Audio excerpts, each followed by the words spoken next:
Bonjour à tous, Huawei a présenté aujourd'hui ses P20 et P20 Pro et justement on va en parler parce que vous allez voir c'est très intéressant. Alors aujourd'hui on est dans un endroit un petit peu différent, je ne suis pas chez moi, je tourne la vidéo, il est quelque chose comme 23h18, grande journée oblige, mais il y a plein de choses à voir dessus et on va regarder ça maintenant.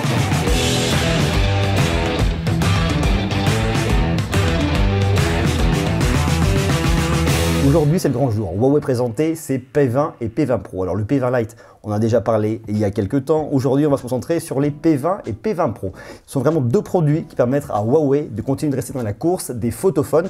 Et on se demande même est-ce que Huawei va, avec le P20 Pro, avoir le photophone de 2018. C'est vraiment une question hyper intéressante parce qu'on a vu en fin d'année dernière que Apple a présenté son iPhone X, qui est déjà un excellent photophone. Il y a eu ensuite l'arrivée des Galaxy S9 et S9 Plus il n'y a pas très longtemps. Et là, avec le Huawei P20 Pro, le P20 c'est un peu autre chose, mais vraiment le P20 Pro, on va continuer vraiment à se positionner dans la guerre stratégique des photophones avec un produit qui est super sympa. Donc ce qu'on va faire dans un premier temps, c'est qu'on va regarder un petit peu la fiche technique entre le P20 et le P20 Pro. Le P20 Lite est sorti aussi, mais j'en ai parlé déjà il n'y a pas très longtemps. La vidéo se trouve juste là, vous pouvez aller la voir. Le P20, le P20 Pro sont vraiment des produits qui sont quand même nettement supérieurs, mais surtout le P20 Pro, et on va se concentrer dessus. Alors, point de vue fiche technique, j'ai mes petites notes, je vais les regarder. Déjà, les deux produits tournent sous Android 8.1 Oreo, avec une surcouche maison EMUI 8.1. Ils ont tous les deux un Kirin 970 boosté à l'intelligence artificielle, cadencé à 2,36 GHz. 6 Go de RAM pour le P20 Pro, 4 Go de RAM pour le P20, tous les deux 128 Go de stockage non extensible. Ne cherchez pas à vouloir rajouter un peu plus de stockage avec une carte micro SD. Pour le coup, là, ce n'est pas possible. Bon, 128 Go, normalement, vous devez pouvoir en mettre déjà un petit peu. Alors, l'écran fait déjà la différence. Vous avez d'un côté un écran 6,1 pouces OLED FHD+, 1080p au format 18,7 neuvième pour le P20 Pro et un écran 5,8 pouces LCD format 18,7 neuvième pour le P20. L'autre grosse différence se fait au niveau des appareils photo et c'est vraiment le point qui nous intéresse le plus. Pour le P20 Pro, vous avez 3 capteurs photo à l'arrière. Oui, c'est la surenchère. Il y en a eu un, il y en a eu deux et maintenant il y en a 3. Vous avez un capteur 40 millions de pixels couleur avec une ouverture de f1.8. Alors pourquoi 40 millions de pixels? Parce qu'en faible luminosité, vous allez utiliser 4 pixels pour faire un seul pixel hyper lumineux. Ça vous fera donc un appareil de 10 mégapixels mais avec une superbe luminosité. Et ça va être intéressant vraiment parce que les conditions de lumière sont très basses. Alors j'ai regardé différents tests, j'ai lu différentes choses dans des médias très intéressants.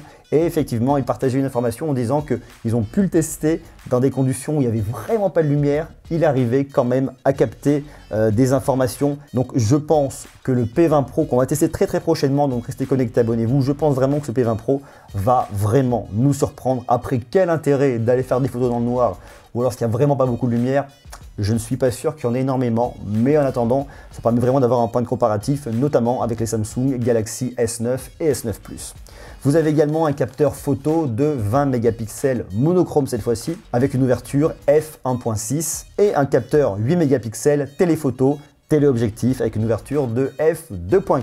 Pour le P20, vous avez un double objectif, un 20 mégapixels monochrome avec une ouverture de f1.6 et un 12 mégapixels couleur avec une ouverture de f1.8. Vous inquiétez pas, il fera très bien l'affaire. Si vous voulez pas aller sur le P20 Pro, vous pourrez aller sur le P20, vous aurez quand même un appareil qui fera d'excellentes photos. Que ce soit le P20 ou le P20 Pro, vous avez à l'avant un appareil photo de 24 mégapixels avec une ouverture de f2.0. Pour le P20 Pro, une batterie de 4000 mAh.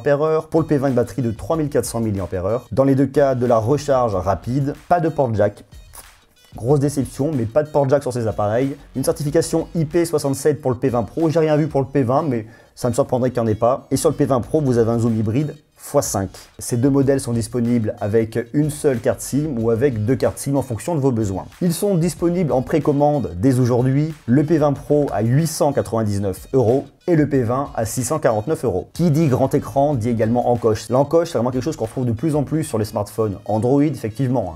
On voit très bien qu'il s'inspire de la fameuse encoche de l'iPhone X. Alors je sais que beaucoup vont me dire, ce n'est pas Apple qui a mis en premier l'encoche, néanmoins c'est vraiment eux qui le démocratisent et qui vont continuer de le démocratiser. Donc on les prend malgré tout en référence. Alors rassurez-vous, si vous n'aimez pas l'encoche, vous pouvez complètement passer à travers et ne pas utiliser. Ça vous fera une bordure noire au niveau du capteur photo à l'avant. Mais vous pouvez complètement ne pas avoir d'encoche, c'est possible. Pour tous ceux qui regrettaient le capteur d'empreinte digitale sur l'iPhone 10, vous allez le retrouver cette fois-ci directement sur la façade, que ce soit sur le P20 ou le P20 Pro, ou alors si vous en voulez un à l'arrière, il faudra aller sur le P20 Lite, ou alors sur les Samsung Galaxy S9 et S9 Plus. Maintenant, la question à se poser, c'est que choisir entre d'un côté l'iPhone 10, les Galaxy S9 et S9 Plus, et les P20, P20 Pro. Pour moi, la toute première chose, sans parler de photographie, de vouloir faire des photos dans le noir, la première question à se poser, c'est quel produit allez-vous préférer du point de vue de l'OS, iOS, Android, du point de vue de la surcouche de Samsung ou alors la surcouche de Huawei.